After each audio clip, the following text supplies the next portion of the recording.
أشرقت نفسي بنور من فؤادي حينما رددت يا رب العباد وانتشت روحي وصار الدمع يجري يا إلهي خذ بقلبي للرشاد.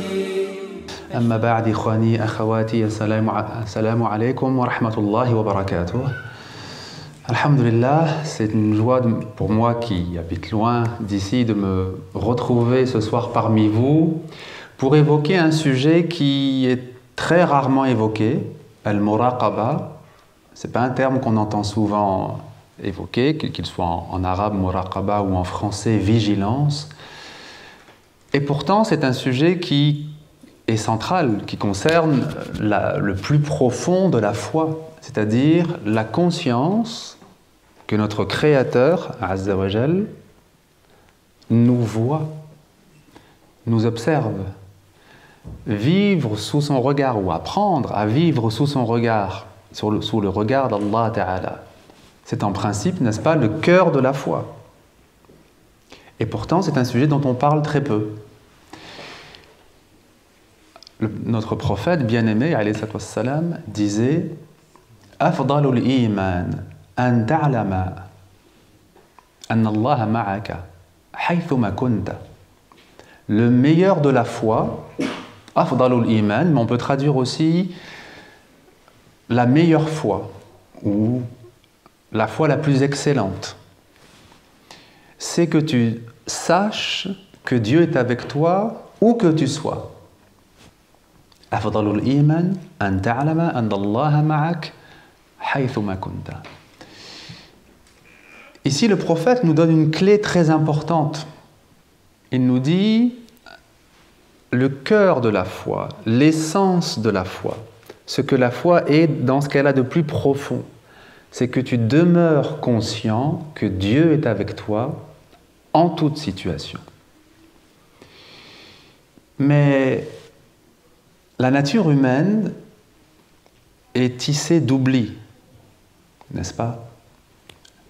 Parfois, les ulama font remarquer la proximité du terme arabe « insan », qui veut dire « être humain », et puis « nasin », oublieux. L'être humain est oublieux. Cela veut dire qu'il a du mal à garder conscience longtemps d'une réalité. Sa pensée, son mental, passe d'une chose à l'autre, passe d'une idée à l'autre.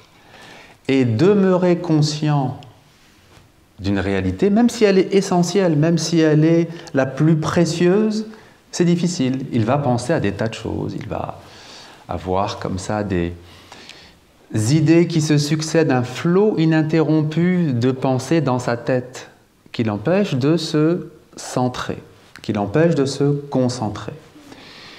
Le meilleur de la foi, c'est que tu saches que Dieu est avec toi où que tu sois. Ça, c'est l'idéal vers lequel nous appelle le prophète. Et ensuite, il y a la réalité à partir de laquelle je pars. Et il est nécessaire de savoir faire un état des lieux, de savoir faire son propre bilan intérieur pour savoir d'où est-ce que l'on part. Est-ce que dans ma tête, les pensées sont chaotiques ou est-ce que j'ai malgré tout une certaine capacité de concentration?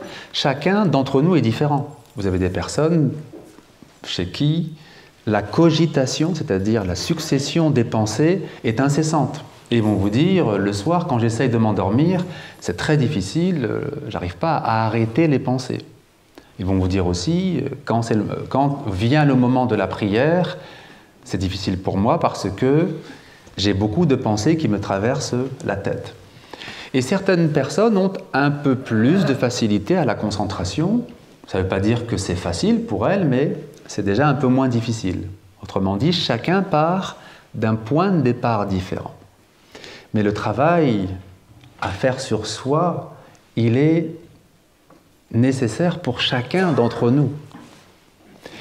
Alors, al-muraqaba, la vigilance, le fait de demeurer conscient du regard d'Allah Ta'ala.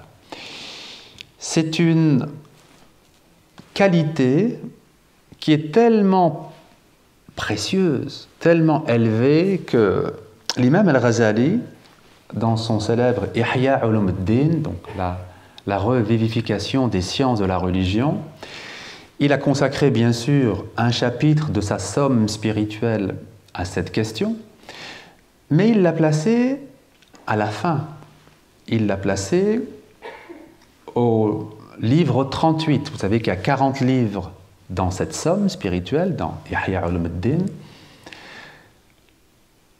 Le tout dernier chapitre, c'est Kitab al-Maut, le livre de la mort, ou plus précisément le livre de la vie après la mort. C'est-à-dire que dans ce chapitre, Al-Ghazali va expliquer tout ce qui se passe à partir du moment où l'âme sort du corps, où la personne est enterrée, où ensuite la personne va être ressuscité, puis il y a le jugement dernier, donc il va donner tous ces détails-là. Évidemment, il est logique pour lui de terminer Ihya Ulumuddin par ce chapitre-là. Le chapitre 39, c'est le livre de la méditation, Kitab Tafakkur. C'est-à-dire que pour Al-Ghazali, il laisse vraiment à la fin les choses les plus élevées. La méditation, c'est très difficile à atteindre. C'est un travail sur soi qu'il faut mener sur de longues années. Et beaucoup de croyants ne le commencent jamais même, ce travail de méditation. Mais ce n'est pas notre sujet du soir. Notre sujet du soir, c'est ce qui vient avant, le chapitre 38, qui est Kitab al-Muraqaba, le livre de la vigilance. Le livre de la vigilance. Donc vous voyez qu'il termine ces 40 livres par la vigilance, puis la méditation, puis enfin l'au-delà, la vie après la mort. C'est dire à quel point la vigilance est une qualité extrêmement élevée.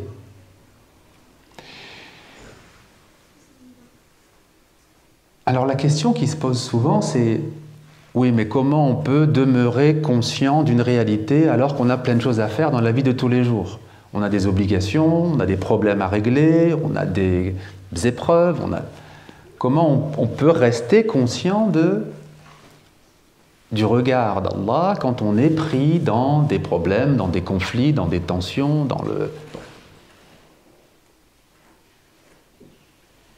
Dans Surat An-Nur, dans la sourate de la lumière, il nous est parlé de certains êtres humains. Il nous est dit « Rijalun la tulhihim tijaratun wa la bay'un an dhikrillah » Il est des personnes qui ne sont détournées du souvenir de Dieu par rien, ni par le commerce, ni par le négoce, ni par... Alors pourquoi c'est le commerce et le négoce qui est cité? Parce que c'était l'activité principale à l'époque. C'était le gagne-pain principal.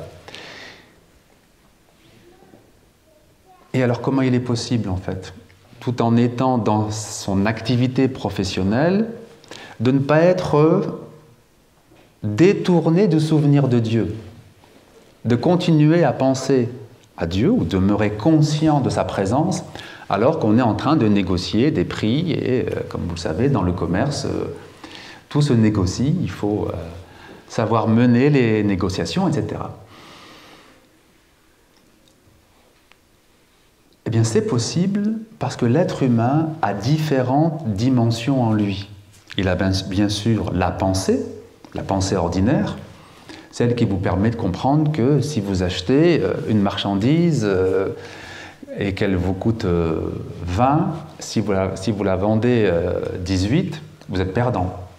Donc il faudra la vendre davantage et puis penser que vous avez des charges, etc.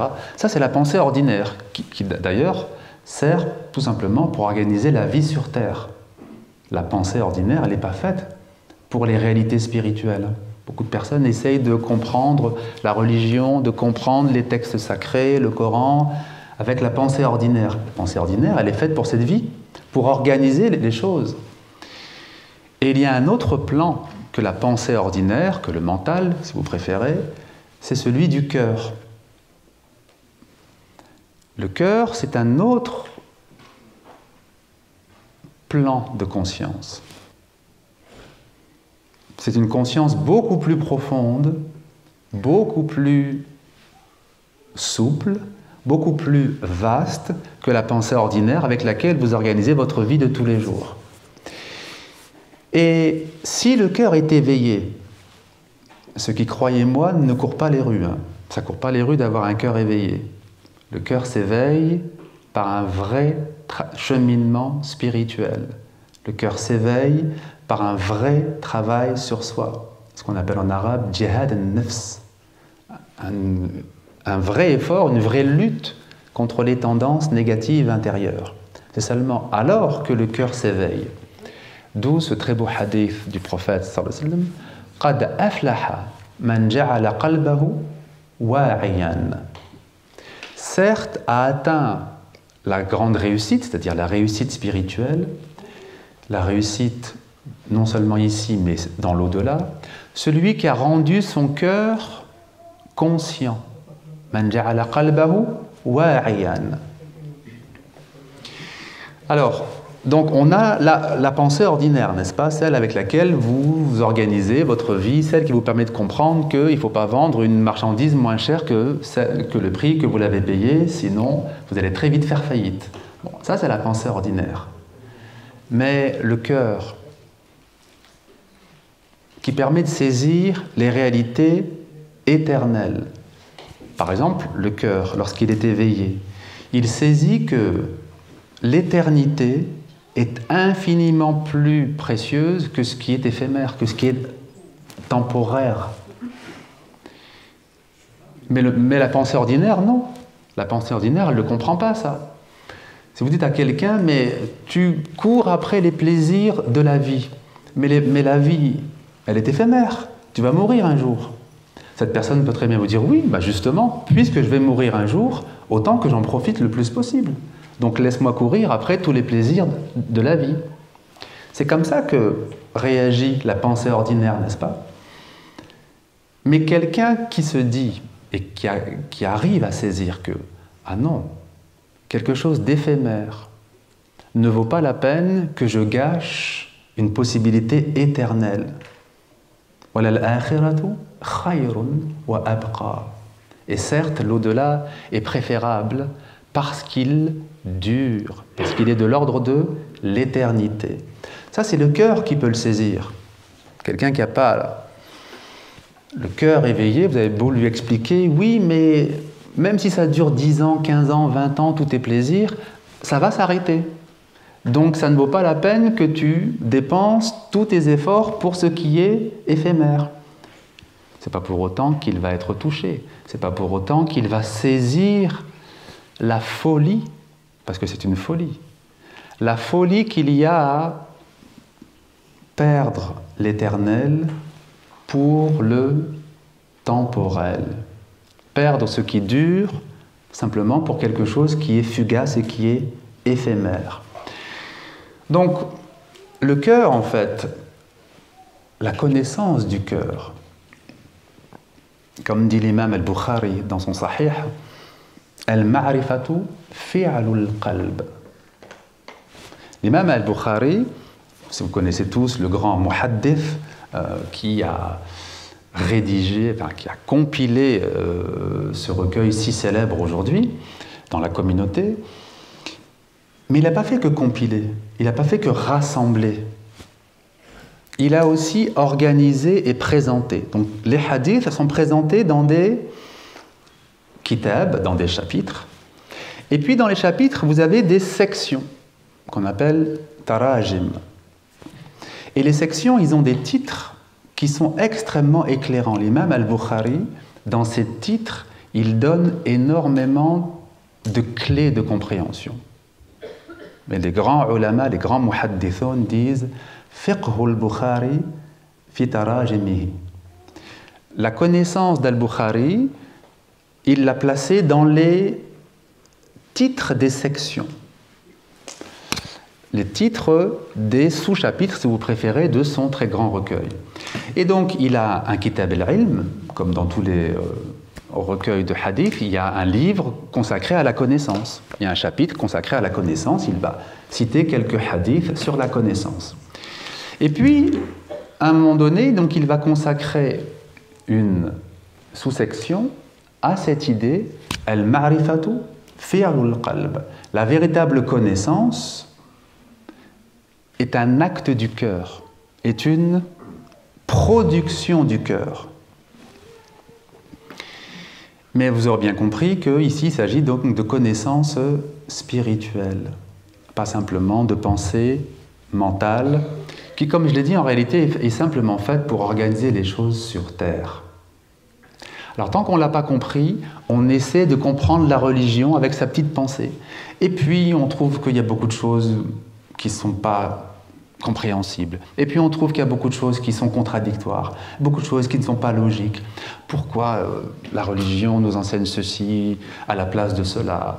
Bon, mais c'est parce qu'en fait, on a utilisé le mauvais outil. Si vous utilisez le mauvais outil, un artisan qui utilise le mauvais outil, est-ce que c'est un bon artisan?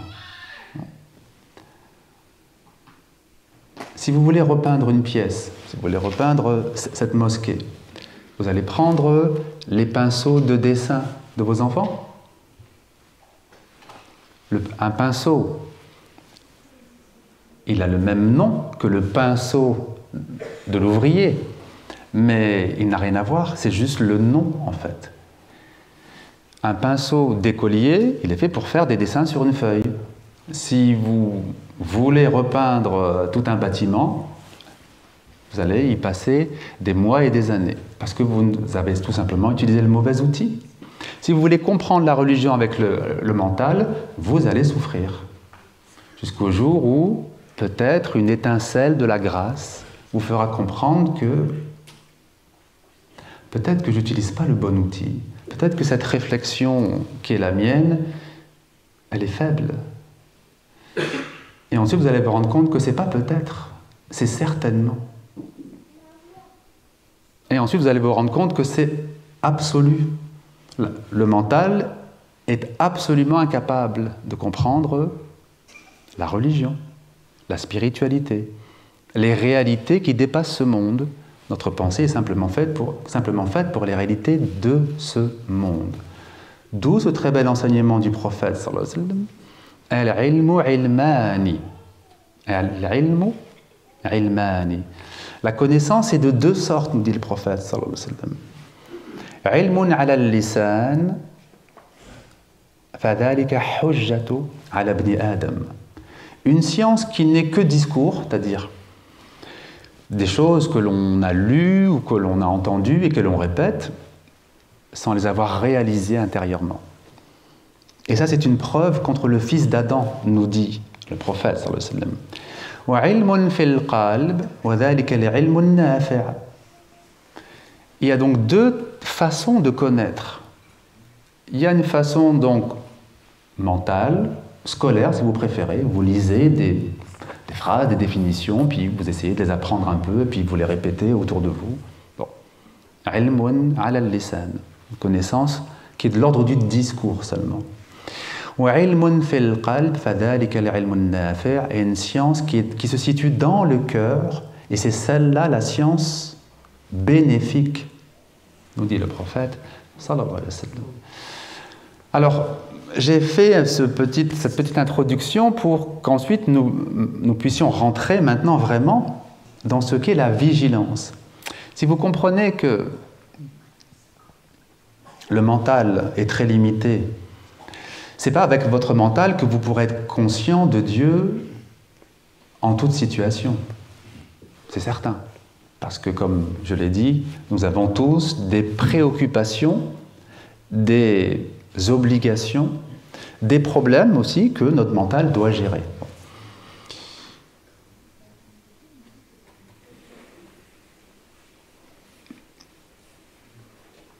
Alors, tous les jours, chacun d'entre vous, vous faites l'expérience d'une autre connaissance que celle du mental, d'un autre plan de conscience que celui dans lequel vous êtes là maintenant, tel que vous êtes assis autour de moi, tous les jours.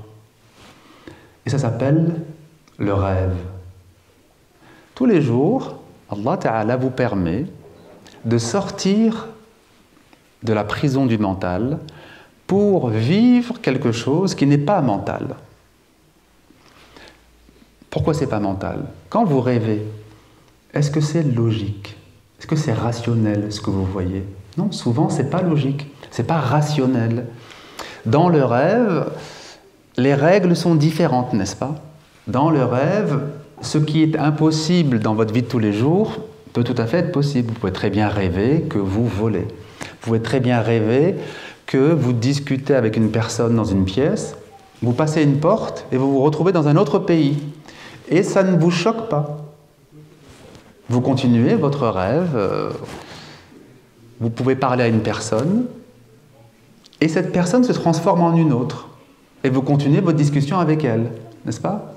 Ça vous est peut-être déjà arrivé de discuter avec un membre de votre famille, en rêve, hein.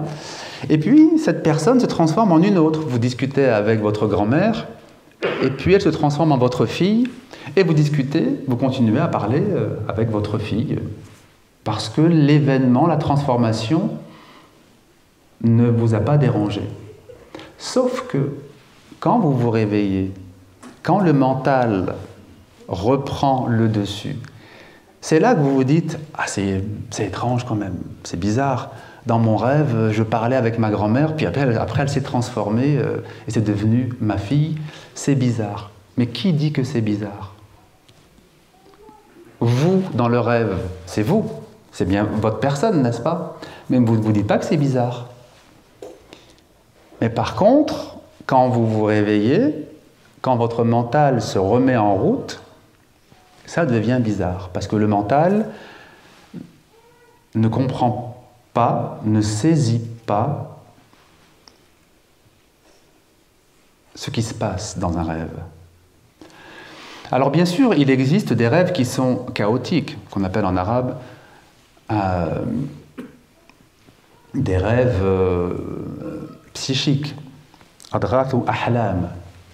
Adrath, qui vient du Coran, c'est une expression qui veut dire des détritus, comme des détritus de végétaux. En arabe, on l'appelle ça adrath. Donc des rêves résiduels. Ça, c'est les rêves un peu chaotiques qui souvent sont des résidus de votre vie de tous les jours. Vous avez fait quelque chose dans la vie de tous les jours et puis le soir, vous allez en rêver. C'est plutôt chaotique. Mais il existe des rêves authentiques, n'est-ce pas? Ar-ru'ya saliha. Et qu'est-ce qu'a dit le prophète? Le rêve authentique, le rêve qui est envoyé par Dieu, est 1/46e de la prophétie. C'est une partie de la prophétie, le rêve authentique. Donc oui, le rêve peut parfois être chaotique, c'est sûr, mais il peut être beaucoup plus élevé que la pensée ordinaire, que le mental. Cette expérience que vous faites tous les jours, pourquoi est-ce qu'elle vous a été donnée? Pourquoi Allah Ta'ala nous a donné le sommeil et le rêve? Nous avons fait de votre sommeil, subat, c'est une perte de conscience. Allah nous fait perdre conscience au sens où il nous fait perdre l'activité mentale pour nous permettre de sortir un peu de cette prison. Parce que c'est une prison. Et d'expérimenter autre chose. Sauf qu'on n'en tire souvent rien du tout. Les gens se disent, bon, ben voilà, je vais me coucher, je vais dormir, et puis au réveil, je reprends ma vie. C'est dommage de rien tirer de quelque chose qui constitue 1/3 de votre vie. En moyenne, nous tous qui sommes ici, on va dormir 1/3 de notre vie. C'est beaucoup quand même, non? Et c'est quand même triste de rien tirer de tout 1/3 de sa vie. Il y a des choses à apprendre, il y a des sagesses à comprendre. وَجَعَلْنَا نَوْمَكُمْ سُبَاتًا. Alors, bien sûr, le rêve, ce n'est pas encore l'éveil du cœur. Hein. Parce que d'abord, on n'a pas de mérite. Ça se fait automatiquement. Mais c'est quand même quelque chose. C'est quand même quelque chose, c'est quand même une sorte de sortie de la prison du mental. C'est une sortie, si vous voulez, temporaire. C'est une petite permission, comme les prisonniers qui vont faire une petite ronde dans la cour de la prison, et ensuite ils doivent rentrer dans leur cellule. C'est ça, en fait, notre sommeil. La vraie sortie ne vient qu'avec l'éveil du cœur. Alors maintenant, on peut, si vous le voulez bien, voir ce qu'est la vigilance. On va partir de la définition que nous donne Al-Ghazali dans ce fameux livre de la vigilance qui est le 38e chapitre de Ihya Ulumuddin. Et il nous dit « Sache que la réalité de la vigilance, c'est d'avoir conscience d'Allah en tant qu'il est le vigilant, Ar-Raqib. Parmi les noms divins, il y a Ar-Raqib, le vigilant. Que veut dire que Dieu est le vigilant ? Ça veut dire que à chaque instant, il est conscient de toute chose dans la création. Ensuite, Ghazali nous dit, on entend par vigilance un état du cœur qui découle d'un aspect de la connaissance. La vigilance, c'est un état du cœur, d'abord il nous dit, qui découle de la connaissance, c'est-à-dire la véritable connaissance intérieure, la connaissance du cœur. Donc il y a trois choses dans ce que vient de nous dire Al-Ghazali. Il nous dit d'abord, il faut prendre conscience que la vigilance, c'est une qualité divine. Et l'être humain ne possède pas de qualité par lui-même. Il doit essayer de s'inspirer des qualités divines. Quand on essaie d'être généreux, par exemple, on essaie de s'inspirer de cette qualité, de ce nom divin qui est Al-Karim, n'est-ce pas? Le généreux par excellence, c'est Al-Karim, c'est Allah Ta'ala lui-même. Quand on essaie d'être patient, on essaie de s'inspirer de la patience divine. As-Sabour huwa Allah. Donc nous, on essaye, avec nos moyens limités, d'avoir cette qualité qui en réalité appartient à lui, appartient à Allah Ta'ala. Eh bien, la vigilance, c'est la même chose, c'est une qualité divine. Et on va essayer, à la mesure des possibilités qui nous sont données, de nous en inspirer. C'est la première chose que nous dit Al-Ghazali. C'est très important de comprendre ça, de comprendre que les qualités qu'un être humain peut réaliser, ou les vertus qu'il peut réaliser, ça n'est qu'un reflet limité d'une qualité divine.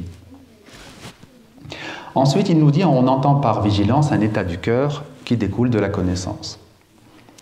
Autrement dit, celui qui se dit avec sa pensée, son mental, je vais essayer de rester conscient de Dieu le plus longtemps possible, au bout de quelques minutes, il voit que c'est un échec. Et il recommence. Et c'est encore un échec. Et il recommence. Et c'est encore un échec. Jusqu'au jour où il comprend que peut-être qu'il faudra aller voir au niveau du cœur. Alors, dans le Coran al-Karim, dans la révélation, vous avez beaucoup de versets qui sont des aides pour la méditation, pour, disons, méditer certains signes de la création qui vont nous aider à développer la vigilance.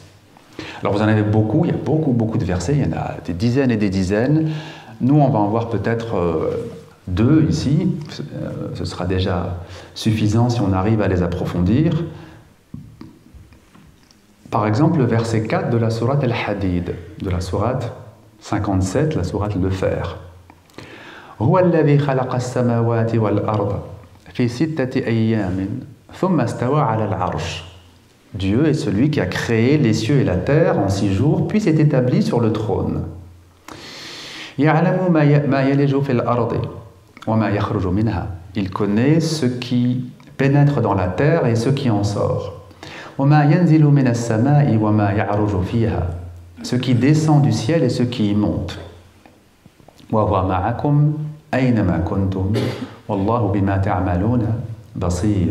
Et il est avec vous, où que vous soyez, et Dieu voit parfaitement tout ce que vous faites. Il y a beaucoup de choses dans ce verset de la sourate Al-Hadid, n'est-ce pas? Il y a d'abord un rappel de la création. Dieu a créé le monde, l'ensemble de la création, en 6 jours. Bien sûr, 6 jours, pas au sens commun du terme, pas 6 fois 24 heures, évidemment. Les jours auprès d'Allah sont incommensurablement plus longs.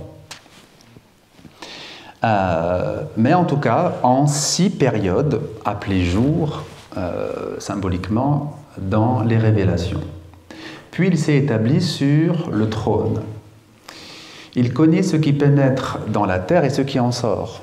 Ça veut dire qu'il connaît chaque graine qui va germer, puis ensuite remonter et sortir à la surface pour pousser. Il connaît ce qui descend du ciel et ce qui y monte. Ce qui descend du ciel, c'est l'eau, n'est-ce pas? L'eau de pluie. Dieu connaît chaque goutte d'eau et chaque emplacement sur lequel la goutte d'eau va tomber. Pour nous, c'est vertigineux, puisqu'il y a des milliards et des milliards et des milliards de gouttes d'eau qui tombent chaque jour.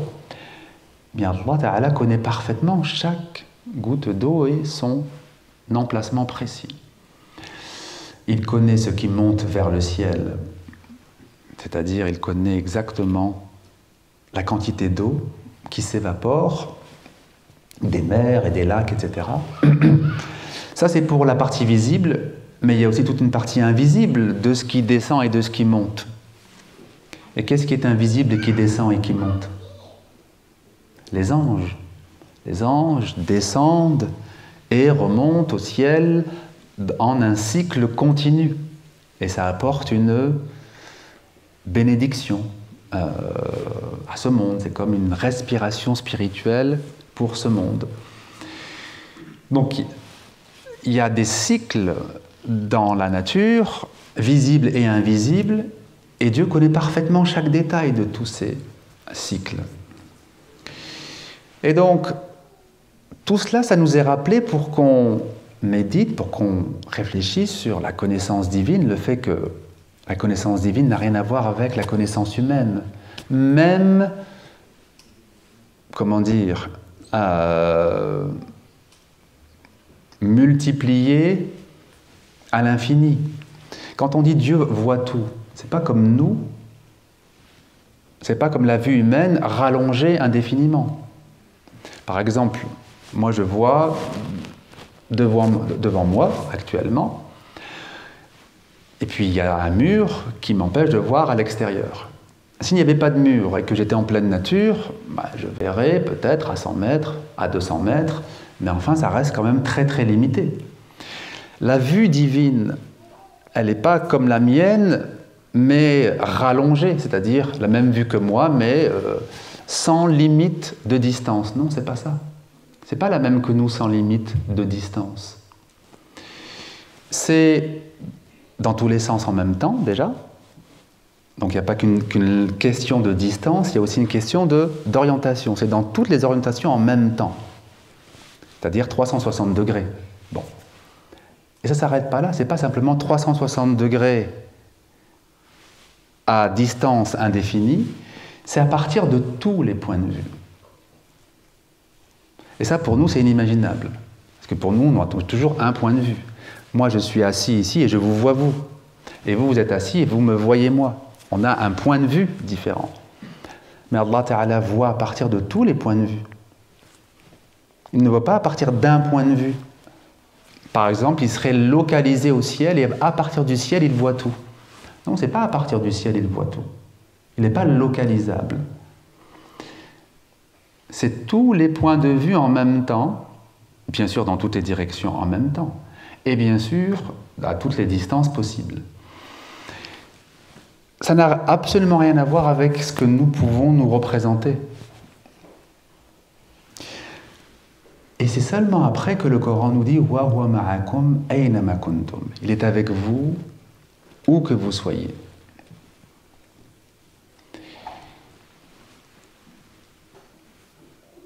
Alors les recommandations pratiques que l'on peut donner, elles sont de deux types. D'abord, il y a un travail à faire sur soi, d'éveil du cœur. Personne ne peut y échapper s'il veut comprendre l'essence de la foi. Mais ça, c'est un travail qui est très long, n'est-ce pas? Ça prend 10 ans, 15 ans, 20 ans, 30 ans. Et à côté, puisqu'on a besoin aussi évidemment de, comment dire, d'encouragement et de progression au quotidien qui soit rapide, à côté de ce travail de fond, il faut faire un travail plus immédiat, un travail plus proche de notre quotidien. Ça veut dire que le travail spirituel, on va y revenir, mais au quotidien, dans votre vie de tous les jours, il faut cultiver le regard de Dieu, vous souvenir que Dieu vous voit. Alors bien sûr, ça va être ponctuel, ça ne va pas être en continu, c'est sûr, mais si vous le faites 10 fois, 15 fois, 20 fois dans votre journée, c'est déjà beaucoup. Et si vous le faites avant chaque action, avant de faire un choix, avant chaque action de quelque importance, c'est déjà suffisant pour changer votre vie. Donc, avant de faire une chose, dites-vous, Allah Ta'ala me voit, Dieu me voit. Qu'est-ce qu'il attend de moi? Est-ce qu'il attend de moi que j'agisse comme ceci ou comme cela? Je vais parler à une personne. Qu'est-ce que Dieu attend de moi? Est-ce qu'il attend de moi que je réprimande cette personne ou que je me montre dur avec cette personne? Ou est-ce qu'il attend de moi, au contraire, que j'ai un comportement de sagesse, un comportement digne? Si vous posez cette question, ce moment de muraqaba, même s'il dure 30 secondes ou 1 minute, ce moment de muraqaba, il va être très précieux. Quand on dit, il faut dire Bismillah avant chaque action, c'est pas juste pour que les lèvres bougent et que la langue prononce une formule. Bismillah veut dire par le nom d'Allah. On traduit souvent au nom d'Allah, mais c'est en fait par le nom. J'essaye d'agir en son nom, même si c'est manger, même si c'est m'habiller, en son nom. C'est-à-dire porté par la force divine. Donc quand on dit qu'il faut dire Bismillah avant de manger, quand on dit qu'il faut dire en sortant de chez soi Bismillah tawakkaltu ala Allah la hawla wa la quwwata illa billah, toutes ces petites sunnas de la journée, c'est dommage de les dire de manière mécanique. C'est dommage de les dire juste parce que il faut les dire, ou mes parents m'ont appris à les dire. Ou... Non, il faut réaliser l'état du cœur. Et l'état du cœur, c'est ça la conscience de la présence de Dieu. Vous sortez de chez vous, si pendant ne serait-ce que 30 secondes, 1 minute, vous prenez conscience que vous êtes un être vulnérable, que n'importe quelle difficulté peut vous arriver, n'importe quel accident peut vous arriver. Vous pouvez être renversé par une voiture, vous pouvez avoir tel ou tel problème. Si vous prenez 30 secondes pour vous en remettre à la protection divine, à sortir de chez vous dans la protection divine, c'est déjà une muraqaba très précieuse. C'est déjà une façon d'orienter votre cœur vers le soutien d'Allah Ta'ala. Donc les sunnas, ce qu'on appelle la sunna al-nabawiyya, c'est-à-dire les pratiques prophétiques, les recommandations des petits gestes du quotidien, c'est en fait une éducation. C'est une éducation. Puisque c'est la pratique prophétique, puisque c'est ce que Rasoul faisait quotidiennement, évidemment que c'est très profond. Évidemment que c'est infiniment précieux. Il ne faisait pas les choses juste comme ça en pensant à autre chose. Il y a une sagesse profonde dans chaque sunna. Encore faut-il faire simplement le petit effort de mettre du sens.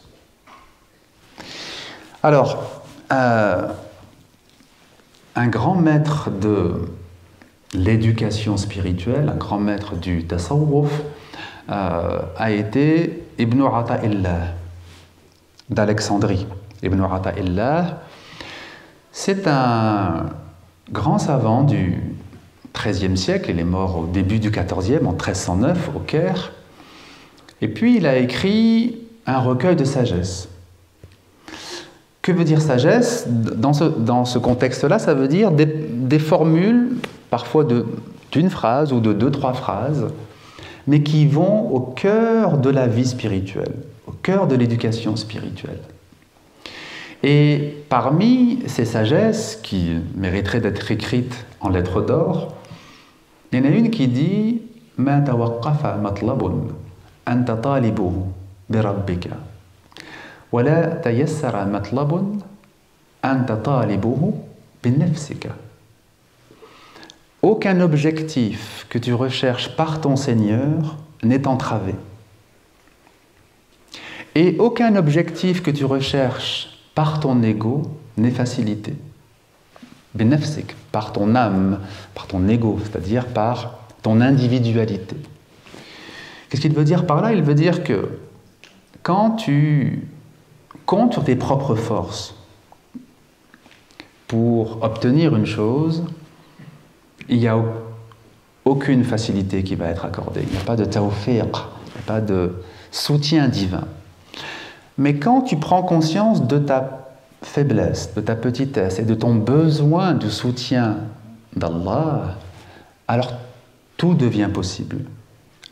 Ma tawaqqafa matlabun anta talibuhu birabbika wa la tayassara matlabun anta talibuhu binafsika. Quand on lit cette sagesse, on se dit bon, ça veut dire qu'il y a 2 façons d'agir. Quand quelqu'un fait quelque chose, vous voyez une personne faire quelque chose. Vous ne savez pas en fait à partir de quelle intériorité elle agit. Vous ne savez pas si elle agit birabbiha ou binafsiha. Vous ne savez pas si elle agit portée par le soutien divin ou si c'est son ego qui s'exprime. En tout cas, dans un premier temps, vous ne le savez pas. Puis, si vous connaissez mieux la personne, et puis au bout d'un certain temps, évidemment, il y a des signes. Bon. Mais qu'est-ce qu'il veut dire en fait quand il dit agir par Dieu et agir par soi-même? Quand est-ce qu'on agit par Dieu? Quand est-ce qu'on agit par soi-même? On agit par Dieu quand on accepte le détachement. Quand on accepte d'être détaché d'une chose. Par exemple, à quel moment j'éduque mon enfant? Par Dieu, par mon lien avec Allah Ta'ala. Et à quel moment je l'éduque avec mon ego? La réponse, elle est simple. Si tu es détaché, si tu n'es pas détaché, tu agis par ton ego. Alors que veut dire être détaché? Veut dire que quand on éduque son enfant, par exemple, ou quand quelqu'un fait un travail, évidemment, il souhaite la réussite. Quand un professeur enseigne à ses élèves, il aimerait bien que ses élèves comprennent la leçon. Il ne fait pas la leçon pour que personne ne comprenne. Donc, il a un souhait. Mais avoir un souhait et avoir un attachement, c'est 2 choses différentes. On peut souhaiter, tout en se disant, mais arrivera ce que Dieu a décidé. Je fais de mon mieux, je donne le meilleur de moi-même, mais qui je suis pour exiger que ça se passe comme je veux? J'exige que ça marche. C'est ça finalement, l'attachement. Le détachement, az-zuhd, le détachement, c'est pas l'indifférence. Le détachement, c'est le fait qu'on comprenne que quand on agit, notre récompense, elle est déjà dans l'action, avant même que les résultats apparaissent. Izhad fi dunya yuhibbaka Allah, disait le prophète. Détache-toi des choses de ce monde, Dieu t'aimera. Pourquoi est-ce que Dieu aime les gens détachés? Est-ce que vous avez déjà réfléchi à cette question? Vous avez pratiquement tous déjà entendu ce hadith. izhad fi dunya yuhibbak Allah. Détache-toi des choses de ce monde et Dieu t'aimera.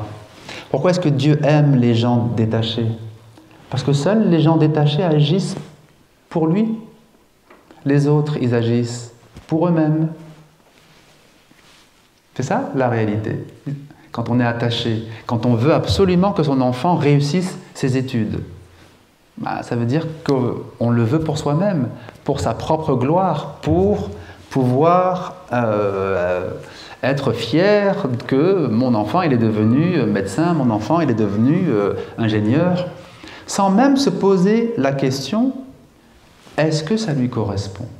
Est-ce qu'il est épanoui dans ces études-là? Non, non, non, non, il faut qu'il devienne ceci, cela. L'attachement, donc, est quelque chose qui vient de l'ego, de la nefs. Le détachement, comme j'ai dit, ça n'est pas l'indifférence. C'est-à-dire qu'on accompagne le mieux possible, on donne le meilleur de soi-même, et on a conscience que les résultats ne sont pas entre nos mains. Sinon, pourquoi on répète la hawla wa la quwwata illa billah? Si on répète cette formule traditionnelle, la hawla wa la quwwata illa billah, il n'est de force et de puissance qu'en Dieu, et qu'après dans la vie de tous les jours, on veut faire les choses par nous-mêmes, c'est une sorte de nifaq, n'est-ce pas? C'est une sorte de nifaq. Inconscient, c'est inconscient, mais c'est du nifaq. C'est-à-dire, je dis par la bouche le contraire de ce que je fais. Je dis la formule traditionnelle parce qu'on l'entend tous les jours, la hawla wa la quwwata illa billah. Et puis ensuite, quand j'agis par mon ego. Je laisse ma nefs s'emparer des choses, s'emparer de mes enfants, s'emparer de mon travail, s'emparer de mes proches, et avec une attitude de Pharaon, une attitude de pharaon, j'essaie de dominer les autres. Mais cette attitude de l'ego, elle est laide, elle est profondément laide. Et elle est l'exact contraire de la hawla wa la quwwata illa billah. Alors vous allez me dire, oui, mais ça fait peur. Ça fait peur, le détachement, parce qu'après on se dit, oulala, si je ne suis pas, derrière mon enfant pour qu'il réussisse, si j'accepte l'idée qu'il peut échouer, ça me fait peur. Beaucoup de parents ont peur. Oui, mais que tu acceptes ou acceptes pas, c'est la même chose. Ça arrivera quand même. Donc, la peur est mauvaise conseillère, c'est pas parce qu'une issue te fait peur qu'il faut pratiquer la politique de l'autruche. Vous voyez comment fait une autruche. Quand quelque chose lui fait peur, elle met sa tête dans le sable, comme ça elle ne voit plus le danger. Comme elle ne voit plus le danger est censé avoir disparu. Ah oui, mais même si on a la tête dans le sable et qu'un danger arrive, il existe toujours. Donc, c'est sûr, hein, nous sommes des êtres humains, et l'âme de chacun d'entre nous ici a envie de se rassurer en contrôlant les choses. Je contrôle mon univers, je contrôle ce qui m'entoure, je contrôle mes parents, je contrôle ma femme, je contrôle mes salariés. Oui, c'est une envie que chaque nefs a. Mais c'est mauvais, c'est profondément mauvais. Bien sûr pour les autres, parce que quand on essaye de les contrôler, on fait beaucoup de dégâts. Et de toute façon, c'est mauvais pour nous-mêmes. La seule bonne attitude, la seule qui soit bénéfique pour nous et pour les autres, c'est le détachement. Alors, Anas ibn Malik, radiallahu anhu, donc le compagnon proche du prophète, a dit « J'ai été proche du prophète et j'ai été à son service pendant plus de 10 ans. Et jamais pour une chose que je n'ai pas faite, il m'a dit « Pourquoi est-ce que tu ne l'as pas faite ?» Et jamais pour une chose que j'ai faite, il m'a dit « Pourquoi est-ce que tu l'as faite ?» Autrement dit, il l'éduquait avec détachement. Il l'éduquait, hein, ça ne veut pas dire qu'il le laissait faire n'importe quoi. Mais il l'éduquait sans être dans une espèce de reproche systématique. Pourquoi tu n'as pas fait ci, pourquoi tu n'as pas fait ça, il faut être comme ci, il faut être comme ça. Non. Il lui montrait le bon exemple. Et c'est comme ça que Anas ibn Malik, donc, dans une éducation détachée, a été éduqué par le prophète Mohammed. Alors, le détachement nous permet de faire les choses billah. Pas simplement lillah, billah. Pas simplement pour Dieu, mais par Dieu. Et le fait de faire les choses billah nous aide à rester conscients de sa présence, conscients qu'il est avec nous, où que nous soyons. Et puis enfin, il y a un verset de la sourate Al-Baqarah, de la sourate 2, ou plutôt un morceau de cette sourate, où il est dit « Fadhkuruni adhkurkum, washkuruli wa la takfurun » « Fadhkuruni adhkurkum » Souvenez-vous de moi, je me souviendrai de vous. Si vous êtes avec lui, il est avec vous. Dès que vous êtes avec lui, il est avec vous. Alors, le verset qu'on a vu tout à l'heure dit qu'il est toujours avec nous. Effectivement, il est toujours avec nous. Wa huwa ma'akum aynama kuntum. Mais comme nous ne sommes pas avec lui, cette présence ne nous est pas bénéfique, même si elle existe toujours. À quel moment la présence divine nous est bénéfique? Quand nous nous ouvrons à elle. Fadhkuruni adhkurkum. Celui qui s'ouvre à la présence d'Allah Ta'ala voit des miracles dans sa vie. Il voit des choses extraordinaires dans sa vie. Il voit des issues, makhrajan, il voit des solutions ou des issues à laquelle il ne pensait même pas, ou qu'il ne pensait même pas être possible. Normalement,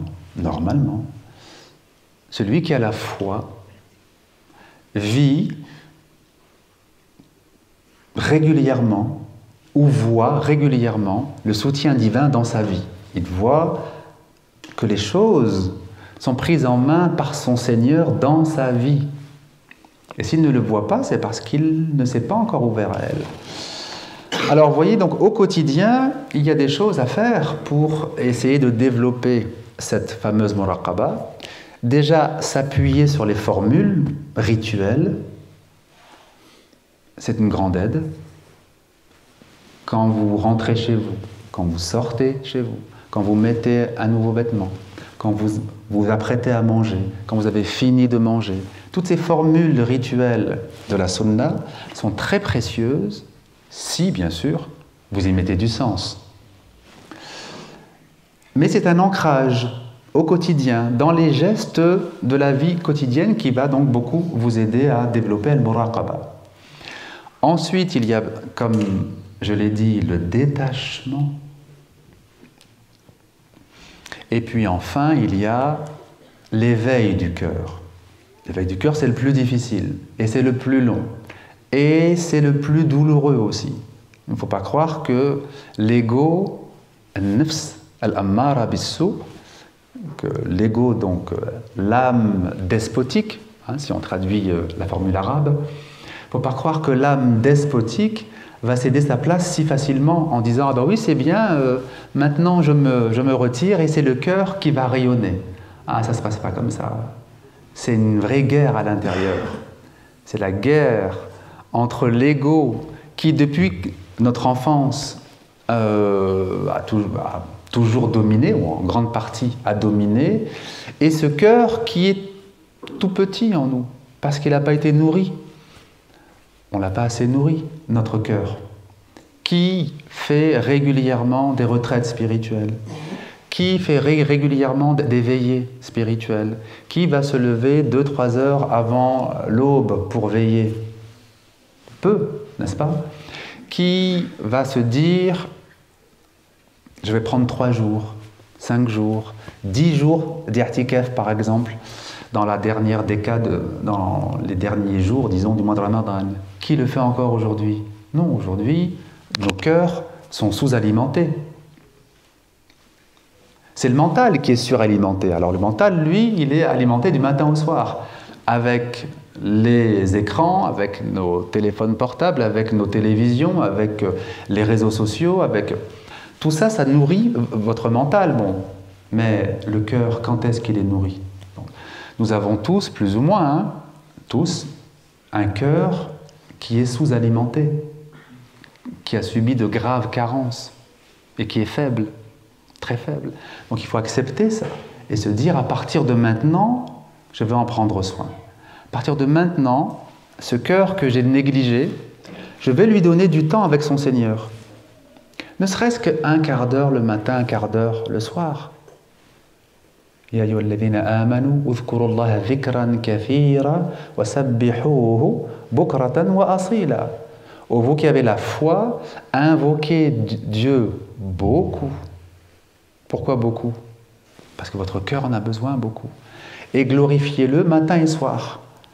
Donc les deux extrémités du jour sont des moyens, sont des moments privilégiés de nourriture spirituelle. Si on arrive à avoir 3-4 repas par jour, pourquoi on n'aurait pas 2 moments spirituels dans la journée? On arrive bien à avoir le petit déjeuner, le goûter, le dîner. Ben alors on peut très bien avoir aussi des moments spirituels aux extrémités du jour.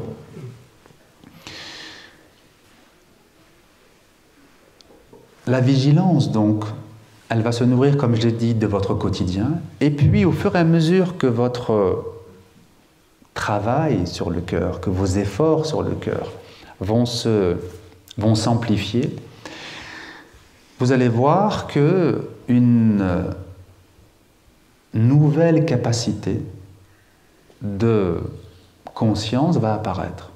Une nouvelle capacité de demeurer conscient, même si votre mental pense à autre chose et est occupé à organiser autre chose.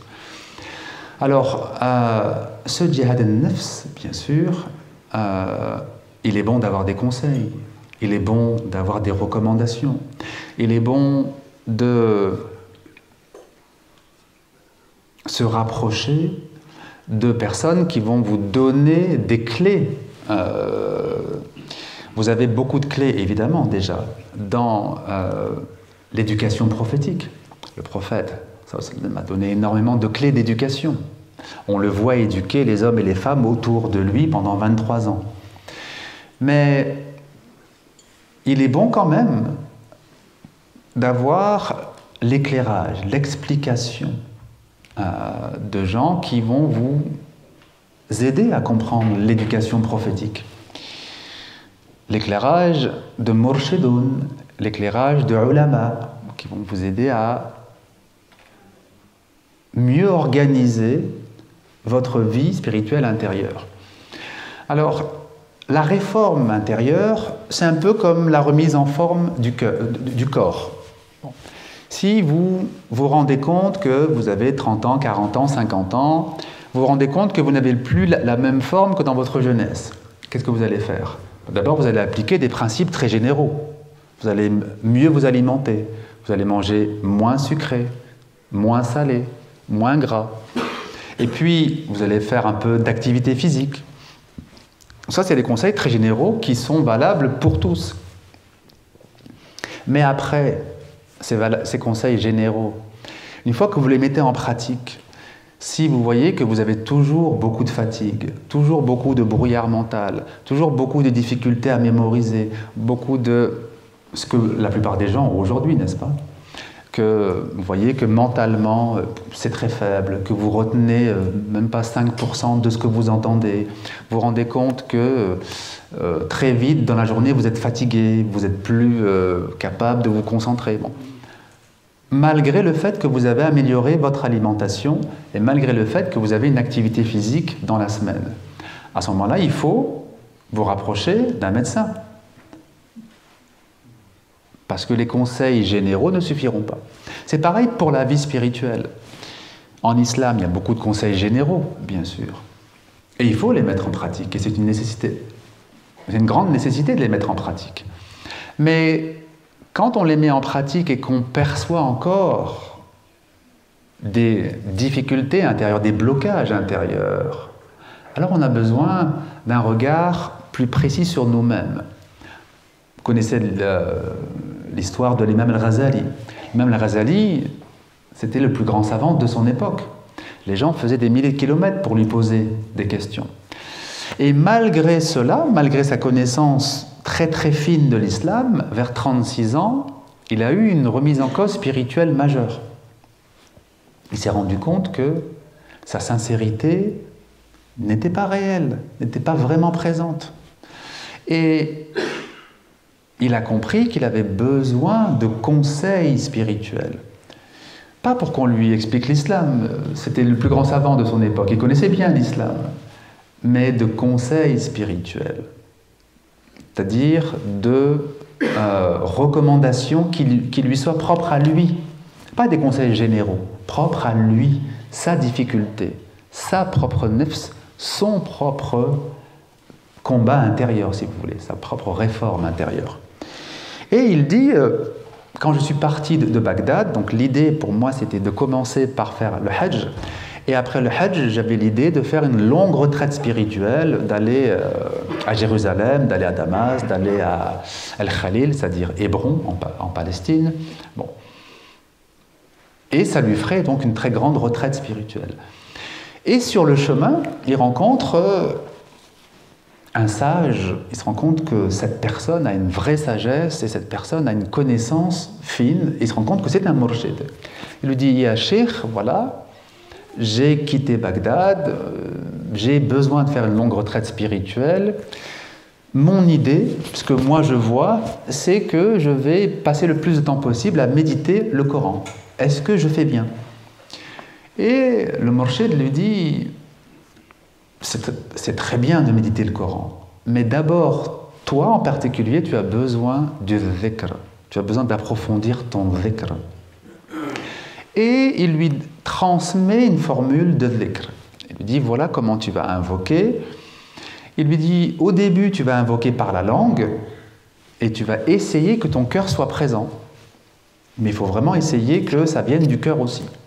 Et puis il lui dit, si tu persévères, à un moment donné, tu vas sentir que ton cœur y participe. Ta langue récite, mais ton cœur récite en même temps. Et puis il lui dit, dans une troisième étape, tu vas te rendre compte que tu n'as même plus besoin de réciter par la langue, ton cœur récite le dhikr par lui-même. Il lui dit, là tu arriveras à un vrai degré spirituel qui te permettra ensuite de bien méditer le Coran, d'approfondir la méditation, de méditer donc l'essence du Coran. Donc Al-Ghazali lui-même, vous voyez, il a eu besoin d'avoir recours à quelqu'un de plus sage que lui. Pas plus savant que lui, hein, plus sage que lui. C'est-à-dire avec une perception des choses intérieures plus fine. Pas une érudition plus grande. Ghazali n'avait pas besoin de quelqu'un qui avait une érudition plus grande. Alors avec toutes ces choses-là, vous voyez qu'au quotidien, progressivement, vous pouvez, chacun à votre niveau, chacun selon votre âge aussi, vous pouvez développer al-muraqaba, la vigilance, la présence à Dieu. Et comme l'a précisé notre frère Abdel Fattah au tout début,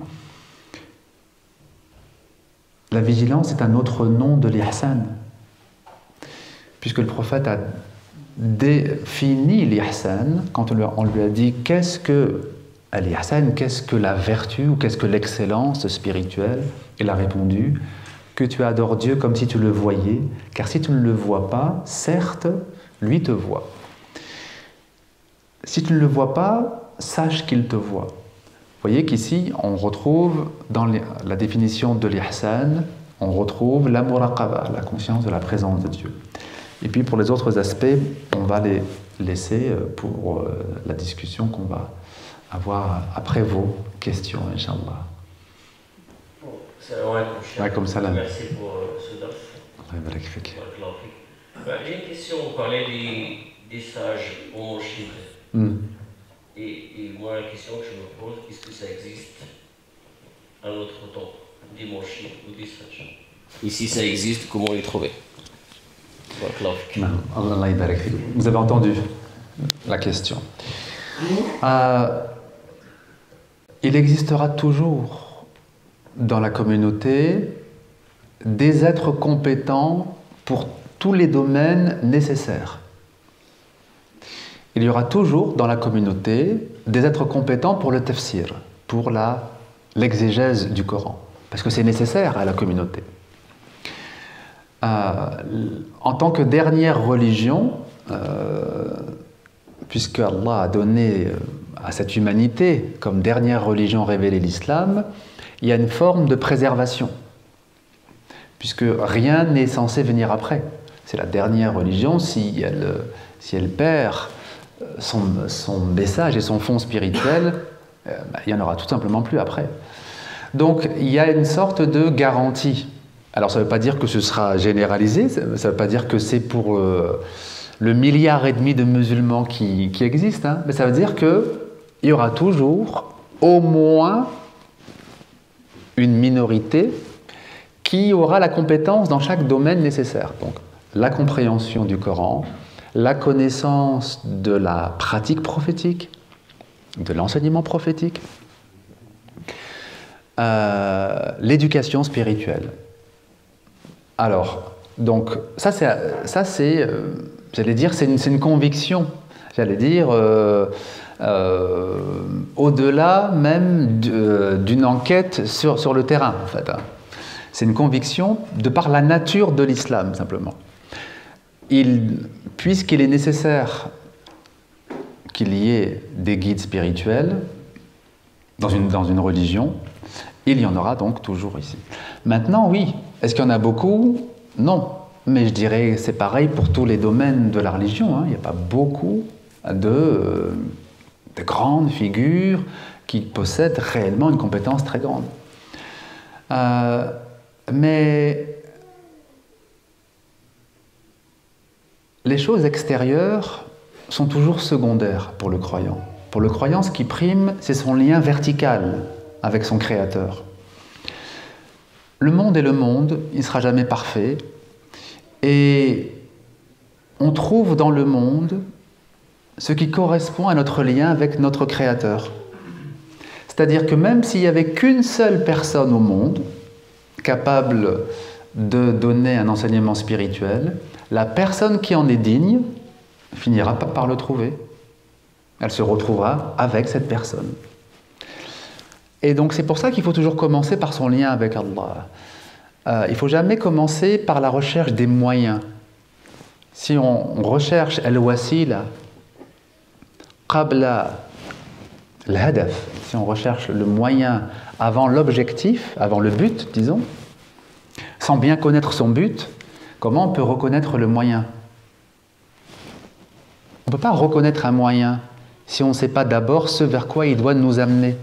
Il faut d'abord savoir ce que l'on recherche pour reconnaître, ah ben oui, cette personne, elle possède ce que je recherche. Si vous ne savez pas bien ce que vous recherchez, vous ne pouvez pas la reconnaître, même si elle est votre voisin. Parce que beaucoup de personnes qui ont lu des livres sur la spiritualité pensent qu'un murshid, c'est un professeur de spiritualité. Ce n'est pas un professeur de spiritualité. C'est un éducateur. Ce n'est pas la même chose. Vous avez des murshidoun qui sont très savants, très érudits. Et vous en avez qui sont illettrés. Et ils ne sont pas moins murshidoun. Le murshid de l'imam al-Shafi'i, c'était un berger. Un berger. Et certaines personnes disaient à l'imam al-Shafi'i, mais toi, ya imam, toi tu es le grand savant, qu'est-ce que tu vas chercher chez ce berger? Et il leur répondait, je trouve chez lui ce que je ne trouve chez personne d'autre. C'est-à-dire que ce berger, qui évidemment n'était pas aussi érudit que le grand théologien et juriste, l'imam Shafi'i, eh bien ce grand théologien, ce grand juriste, se mettait dans la position de l'élève avec ce berger, qui lui enseignait la sagesse. Donc il faut comprendre d'abord quel est le but. Qu'est-ce que je recherche? Si je recherche des cours, bah oui, ça c'est autre chose. On peut faire des cours de spiritualité, ça existe, il y a des cours de spiritualité, mais un des grands cheikhs du Maroc est le cheikh Ad-Darqawi. Rahimahullah. Le cheikh Ad-Darqawi, il est mort en 1823. Et à sa mort, il avait vraiment revivifié quasiment tout le Maroc, en fait. son rayonnement était immense. Puis après, ensuite, son rayonnement a gagné d'autres pays. Mais quand il était donc jeune, donc il a étudié dans différentes madrasas, la madrasa de Fès, par exemple, la madrasa al-Misbahiyya, qui était une grande madrasa, donc une grande école où on apprenait le Coran, le hadith, la grammaire, etc. Bon, toutes les sciences islamiques. Et puis, un jour, quand il a senti, un peu comme Al-Ghazali, le manque spirituel, il s'est mis en quête de rechercher un murshid. Et alors, on lui présentait déjà, on lui disait, regarde, lui, ça peut être un grand murshid, ou bien lui, ça peut être un grand murshid. Et il disait, non, non, c'est pas ce que je recherche. Parce que lui savait très bien ce qu'il recherchait. Il avait une conscience très claire du but à atteindre. Par exemple, beaucoup de personnes pensent qu'un murshid, il est là pour apprendre al-adab, les convenances. Comment on doit se comporter dans les différentes situations de la vie, comment je dois me comporter par rapport à mon épouse, par rapport à mes enfants, par rapport à mes parents, par rapport à mes voisins. Non, ça c'est un professeur qui t'apprend ça. C'est un professeur. Le murshid, il n'est pas là pour simplement t'apprendre, sauf si il est en même... Bon, sauf si c'est sa fonction sociale, si vous voulez. Vous avez des morshidoun qui sont des professeurs, comme vous en avez qui sont des bergers. Mais sinon, s'il n'est pas professeur, ce n'est pas son rôle. Son rôle, c'est de te faire prendre conscience de la laideur de l'ego, la laideur de la nefs. Parce qu'au début, on ne s'en rend pas compte. On se dit, mais c'est nous, c'est moi. Bon, c'est vrai que j'ai des petits défauts dans la vie de tous les jours, je ne suis pas toujours très... Mais bon, on minimise énormément. On minimise ses propres mensonges. Alors, donc, je reviens au Cheikh Darqawi, on lui a présenté plusieurs personnes, et puis il disait, non, non, ce sont des... Asatiza, ce sont des professeurs. Ils vont nous enseigner des choses intéressantes, mais c'est des cours. Ce n'est pas des cours que je veux. Bon. Et puis un jour, il était dans la mosquée Moulay Idriss, il dit il avait fini la récitation, la Khatm al-Qur'an, il avait récité tout le Coran, et puis il se rend compte qu'il est toujours dans sa difficulté intérieure, toujours aux prises avec ses défauts, toujours aux prises avec son attachement, etc. Et puis il pleure vraiment des larmes sur son état de faiblesse spirituelle. Et il dit, en sortant de Moulay Idriss, Jamia Moulay Idriss, il rencontre un commerçant. Et ce commerçant lui dit, mais pourquoi tu pleures? Il dit, je pleure pour des raisons que tu ne pourrais pas comprendre. Le commerçant lui dit, il le pousse, il lui donne un coup de coude et lui dit, mais qui te dit que je ne pourrais pas comprendre? Et donc le jeune Cheikh Darqawi lui dit, je pleure parce que mon âme me joue des mauvais tours depuis toujours. C'est-à-dire... en fait, je crois faire le bien, je crois, et en réalité, après, je me rends compte, ah ben oui, en fait, c'était intéressé, c'était pour moi-même, ou c'était pour me montrer, ou c'était pour... Bon. Et donc, il dit, voilà pourquoi je pleure. Et le commerçant lui dit, moi, je peux te faire connaître quelqu'un qui peut t'aider. Et le jeune Cheikh Darqawi lui dit, mais comment tu connaîtrais, toi, quelqu'un qui peut m'aider? Parce que lui, le Cheikh Darqawi, avait rencontré beaucoup de savants au Maroc à l'époque. Et pourquoi un simple commerçant pourrait? Il lui dit, si, je vais t'indiquer quelqu'un. Il lui indique quelqu'un qui s'appelait Ali al-Jamal, qui avait une toute petite mosquée et qui était un murshid. Mais comme la plupart des murshidoun, il ne crie pas sur les toits qu'il est murshid. Il s'occupe de sa petite mosquée, et puis... tout simplement. Et donc, il va le voir... Le jeune Cheikh Darqawi va voir ce murshid, et ce murshid, donc au début, lui dit, mais qu'est-ce que tu veux? Il lui dit, ah, Cheikh, j'aimerais devenir votre disciple. Il lui dit, mais qui t'a dit que je prends des disciples? Et si j'en prenais, pourquoi je te prendrais toi? Allez, du balai, qui était en train de balayer sa mosquée, et il le balaye lui aussi pour le faire sortir. Le jeune Cheikh Darqawi rentre la nuit, il réfléchit, il se dit, mais pourquoi il ne veut pas de moi? Pourquoi... Mais il faut qu'il m'aide, il faut qu'il m'aide. Il retourne le lendemain Et là, le Cheikh Ali Jamel voit qu'il y avait une forme de sincérité quand même, parce que comme il lui a dit non et qu'il revient et qu'il se montre humble, il finit par l'accepter et il lui dit alors, si tu veux devenir mon disciple, très bien. Alors aujourd'hui, tu vas aller porter les cajots de fruits au marché, puis ensuite à la fin, tu ramasseras les fruits abandonnés au sol. Et le Cheikh Ad-Darqawi était shérif d'une famille de Shorfa, une famille de descendants du prophète, une famille noble, respectée, etc. Alors lui se disait, s'il faut juste ça pour développer l'humilité, pas de problème, j'y vais. Il y va, ça lui semblait facile, mais quand il a rencontré les gens qu'il connaissait, les gens qui connaissaient sa famille, et qu'il a vu le regard méprisant de ces gens qui se sont dit, eh ben, dis donc, ce fils de bonne famille, il est vraiment tombé bien bas, il est devenu un moins que rien. Il dit, quand j'ai ressenti ça, j'ai senti mon ego qui a hurlé en moi, hurlé de douleur.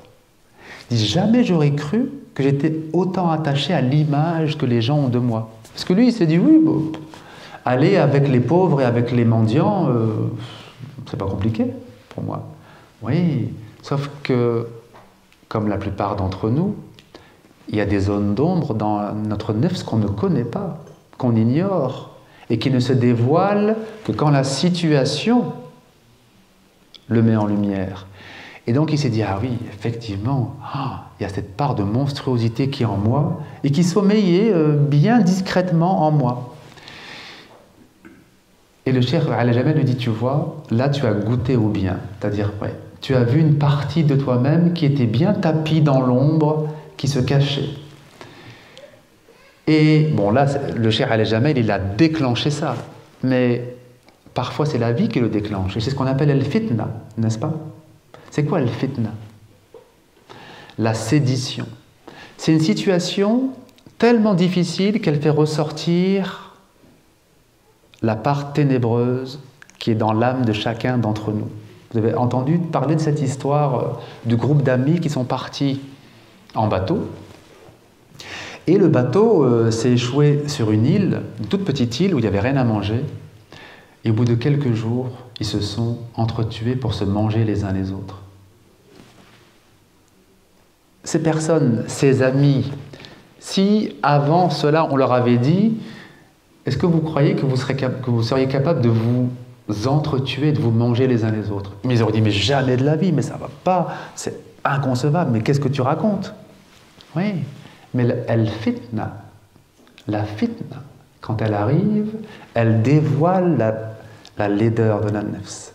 Et ce qu'elle a de plus sombre et de plus ténébreux. Alors c'est ça un murshid. Un murshid, c'est quelqu'un qui voit dans la personne où se cache cette part ténébreuse.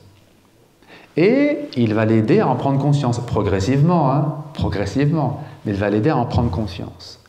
D'où ce hadith du prophète sallallahu Al-mu'min mir'atul mu'min. Le croyant est le miroir du croyant. C'est-à-dire que dans son miroir, tout à coup, tu te vois de manière plus juste. C'est-à-dire qu'auprès d'un sage, même s'il ne dit rien, même s'il ne t'adresse pas la parole, tu te sens à l'intérieur, tu sens que tu n'es pas bien en fait. Tu sens qu'il y a beaucoup de choses qui ne vont pas. En même temps, sa présence, elle est douce, elle est agréable. Il y a une lumière, il y a une chaleur qui se dégage. Et donc, les premiers contacts avec un murshid, c'est quelque chose qui est déstabilisant parce qu'on aime sa présence. Il y a quelque chose de comme inshirah as-sadr, il y a un élargissement de la poitrine et en même temps, il y a une crispation parce qu'il y a des choses qui remontent, des choses pas belles en nous qui remontent. Alors, vous voyez,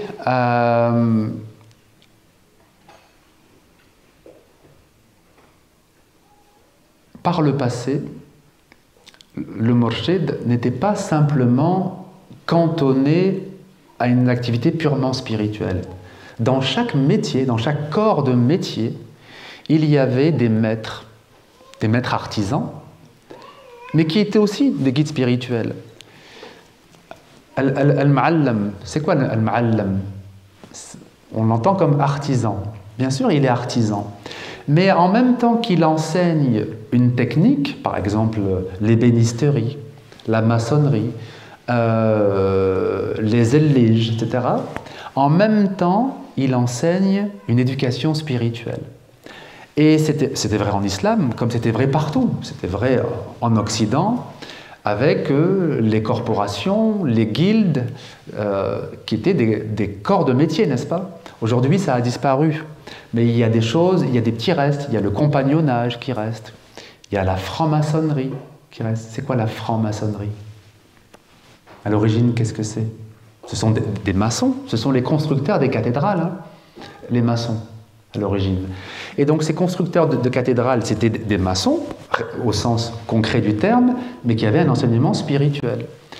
Donc le ma'allam, quand il recevait un apprenti, quand un petit jeune venait auprès d'un maître artisan pour apprendre, par exemple, en ébénisterie, il lui disait « Tu veux être mon disciple? Tu veux être mon élève, mon apprenti? Très bien, plante un clou dans ce bois. » Le jeune se dit « Ouais, planter un clou, très facile. » Il plante, il tord son clou. Il se dit « Oui, c'est juste que j'ai raté, mais le prochain, ça va marcher. » Deuxième clou, il le tord. Troisième clou, il le tord. Et puis il se rend compte que j'y arrive pas en fait. J'arrive pas à planter un clou dans ce bois-là, parce que c'est un bois un peu dur, bien sûr, sans le tordre. Alors il essaye de toutes les manières, il le tord toujours. Et le ma'allim le laisse. Et quand il a bien compris que tu n'y arriveras pas sans les clés que je vais te donner, là il lui donne la clé, il lui dit « Regarde ton épaule, comment elle est mise. Mets-la comme ceci. Regarde ton coude, comment il est placé. Place-le comme ceci. Et seulement maintenant tape. » Et tout à coup, l'apprenti tape sur le clou et il rentre dans le bois. Et ça, c'est son premier apprentissage. C'est-à-dire, il ne faut pas croire que tu sais. Tu ne sais pas. Et ensuite, après, évidemment, il y a un apprentissage qui est symbolique. C'est-à-dire que chaque métier est un symbole. Si, dans l'ébénisterie, on utilise une règle pour tracer, eh bien, on va faire comprendre aux disciples, tu vois, tu as besoin d'une règle pour tracer une ligne droite. De la même façon, dans ta vie intérieure, tu as besoin de règles. Les règles, ce n'est pas simplement pour nous empêcher de faire ce qu'on veut. Ce n'est pas simplement une limite, c'est une aide. Bon. Et donc, le symbolisme nous permet de comprendre que, bon, je travaille le bois, ou je travaille la terre, ou je travaille... Mais en fait, c'est un symbole, ça renvoie à un travail intérieur. Donc, par le passé, beaucoup de gens avaient la chance d'apprendre leur métier tout en recevant une éducation spirituelle. Et ces corps de métier ont disparu, donc aujourd'hui, la franc-maçonnerie n'est plus du tout de la maçonnerie, disons. Il n'y a plus le travail de maçonnerie, mais ils ont gardé un petit reste, disons, comme ça, de culture un peu spirituelle. Donc ils ont gardé les outils, c'est-à-dire l'équerre et le compas. Dans un temple de franc-maçonnerie, vous avez l'équerre et le compas, qui rappellent le vrai travail des maçons authentiques, disons. Et ça existait partout, ça existait dans le monde arabo-musulman, on appelait ça al-futuwa, on appelait ça al-ukhuwa aussi, les corporations de métiers, les fraternités de métiers. Ça existait en Inde, en Chine, parce que le travail était pour beaucoup le de la transmission spirituelle. On appelait ça une initiation artisanale, c'est-à-dire tu apprends ton métier et en même temps tu découvres ta vie spirituelle. Tu vas découvrir qu'est-ce que c'est que nafs, l'âme, qu'est-ce que c'est que le cœur, qu'est-ce que c'est que le travail sur la conscience, etc. Bon. C'est sûr qu'aujourd'hui, ça n'existe presque plus aujourd'hui. Apprendre un métier tout en travaillant sa spiritualité, ça n'existe presque plus, disons. Mais il reste toujours, pour répondre à votre question, bien sûr, des morshidoun qui existent. Le plus simple, c'est de commencer à cheminer, par soi-même déjà. Puisque Al-Hadi huwa Allah, le guide par excellence, c'est Dieu. Parmi les noms divins, il y a le guide, al-hadi. Donc il faut commencer par cheminer vers lui. Et puis, en cheminant vers lui, comme Al-Ghazali, comme le Cheikh Darqawi, comme beaucoup d'autres, au moment où nous sommes prêts, nous finirons par rencontrer d'autres personnes qui cheminent aussi. Et puis, si le besoin nous correspond, si la transmission nous correspond, nous rencontrerons un murshid, Inch'Allah Ta'ala. Une question qui me vient par rapport à l'éveil du cœur, parce que c'est ce qu'on a abordé. On va dire qu'on peut vraiment atteindre avec l'étude du Coran, l'étude de la Sunna. Moi, comme beaucoup de jeunes, et encore plus dans la génération qui va arriver, qui ne sont pas arabophones, est-ce qu'aujourd'hui, on peut, sans avoir vraiment, je veux dire, la possibilité d'étudier, de connaître le sens profond des mots du Coran, arriver juste avec des traductions, réussir à atteindre cet éveil du cœur? Oui, alors l'éveil du cœur, il est, comme je l'ai dit, facilité par la méditation des signes qui nous sont donnés dans le Coran. Une traduction, pour cet objectif-là, si elle est bien faite, est tout à fait suffisante. On peut tout à fait méditer sur des signes qui ont été traduits en français et qu'on comprend en français. Par exemple, dans la sourate Al-Zalzala, à la fin de la sourate Al-Zalzala, il nous est dit فَمَنْ يَعْمَلْ مِثْقَالَ ذَرَّةٍ خَيْرًا يَرَهُ وَمَنْ يَعْمَلْ مِثْقَالَ ذَرَّةٍ شَرًّا يَرَهُ. Celui qui fait le bien du poids d'un atome le verra. Celui qui fait le mal du poids d'un atome le verra. Bon. Cette traduction, elle est évidemment pas parfaite, il n'y a pas de traduction parfaite. Mais elle est déjà suffisante pour qu'on se dise cette chose-là. C'est que il n'y a pas de petite bonne action qu'on pourrait négliger. Parce que celui qui fait le bien du poids d'un atome le verra. Donc quand vous n'êtes pas capable de faire un grand bien et que vous dites, bon, le bien que je vais faire, il est très minime, autant ne pas le faire. Par exemple, je ne sais pas. J'ai très peu d'argent, je suis étudiant, je ne peux pas donner grand-chose. Si je donne 50 centimes ou 1 euro, à quoi ça va servir à cette famille de pauvres? Donc je passe mon chemin et puis quand je travaillerai, que j'aurai de l'argent, je pourrai aider. Vous voyez, cette idée, elle est fausse parce que le Coran nous dit il n'y a pas de petite action qui pourrait être négligée parce que tout se verra dans l'au-delà. De même pour le mal. Beaucoup de gens se disent, bon, certes, c'est pas très bien, mais enfin, il n'y a pas mort d'homme, j'ai pas fait quelque chose de si grave.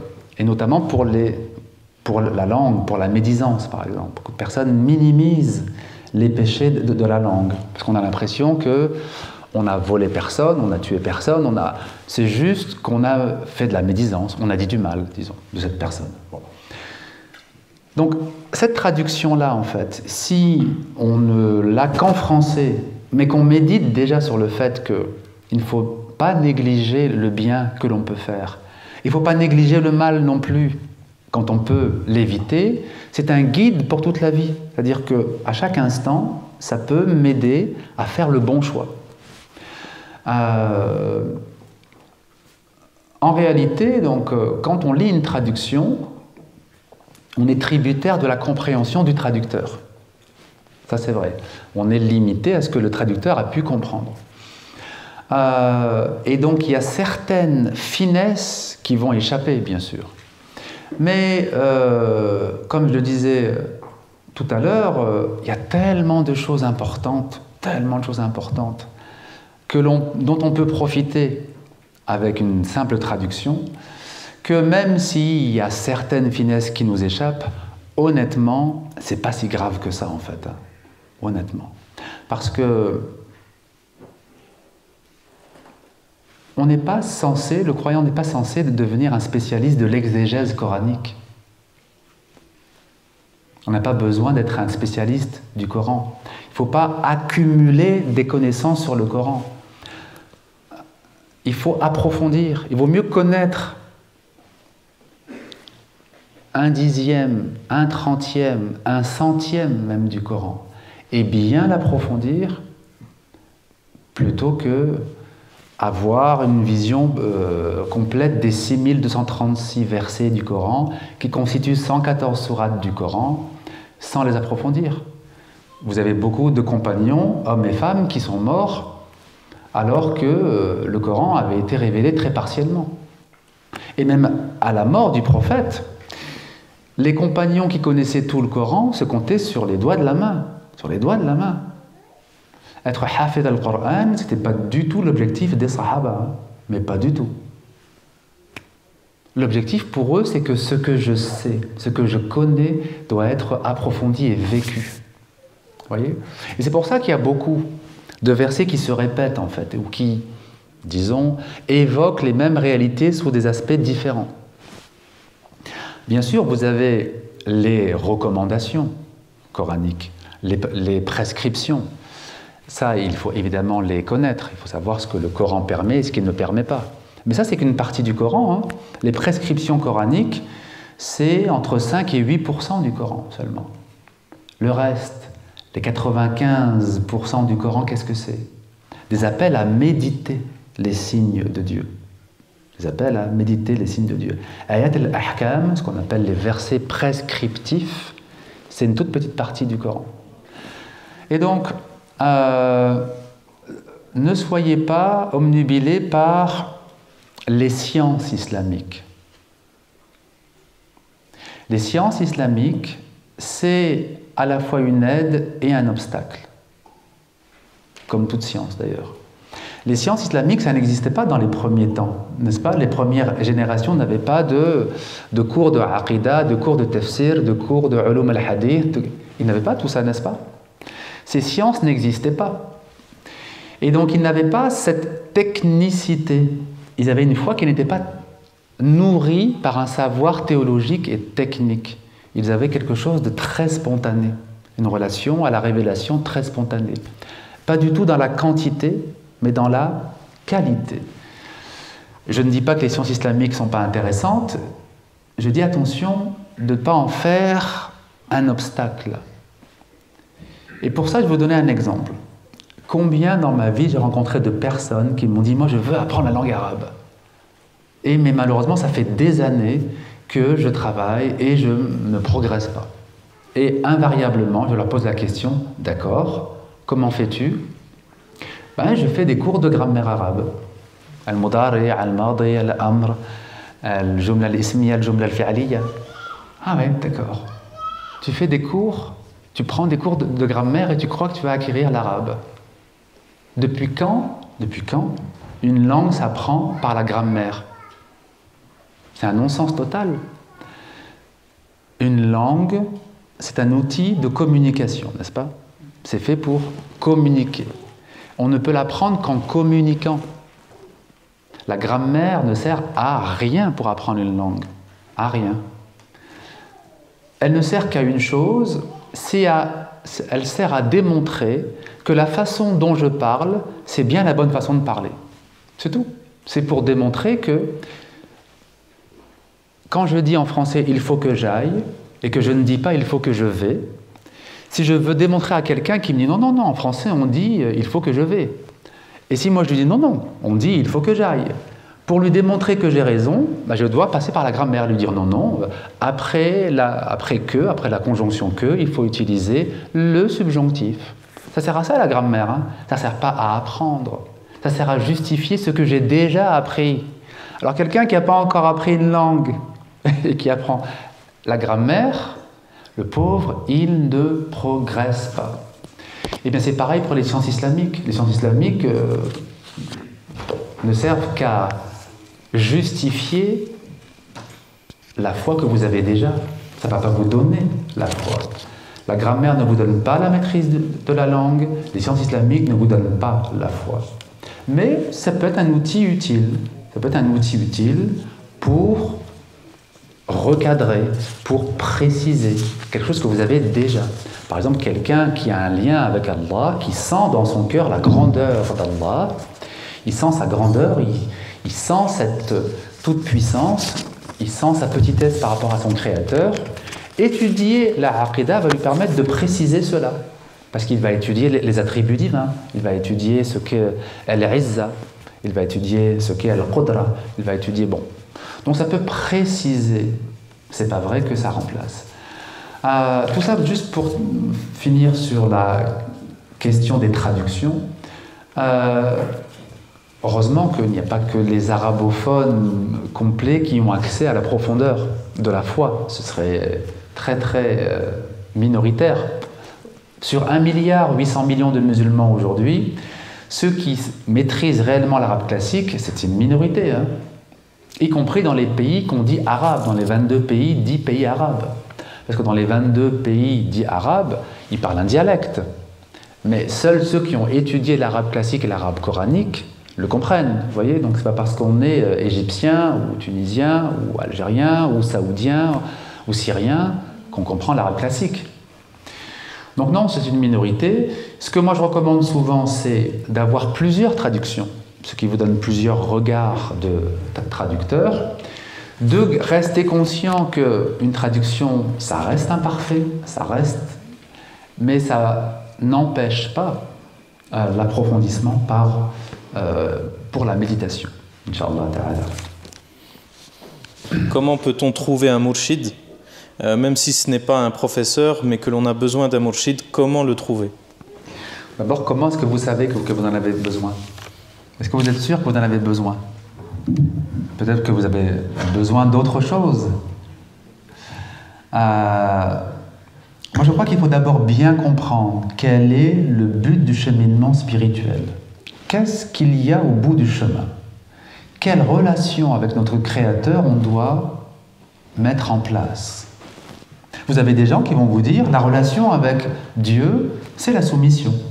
Si tu es soumis à ses ordres, tu as la bonne relation. Vous avez des gens qui vont dire ça. Vous avez des gens qui vont dire, non.